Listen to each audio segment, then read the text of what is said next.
In the metals quadrant, silver confirms an outside range day lower and closes on the low. The high today, 31.67. That was up 0.97%, and the low today was 29.23, which was down 6.81%, and it closed almost on the lows, down over 6.5%. Silver closed at its lowest price since May 14th, and this was the largest single percentage down day for silver since June 17th of 2021.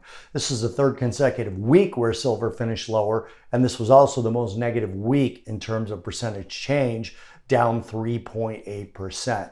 The jobs report today, this morning's non-farm payrolls report, part of the reason as it lessens the rate cut probability and pushes that rate cut out further. Right now, we have about a 50% probability of a rate cut in September. That's quite different than last week when we had 2 cuts priced in, and obviously much different than the beginning of the year where we had anywhere between 6 and 4 rate cuts priced in. Wages were higher both month over month and year over year, and the headline jobs number came in at 272,000 versus 185,000 expected, and a downwardly revised 165,000 from last month.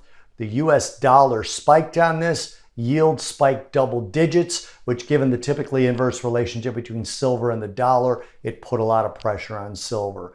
Also, silver is beginning to respond much more to its economics importance as a commodity, and that's correlations to silver and gold are now less than correlations from between silver and copper. Copper and silver's correlation is now stronger than copper and gold's, which means that silver is being looked as much as an industrial commodity as it is as an alternative monetary exchange unit like gold is looked at, therefore may not be much of a safe haven.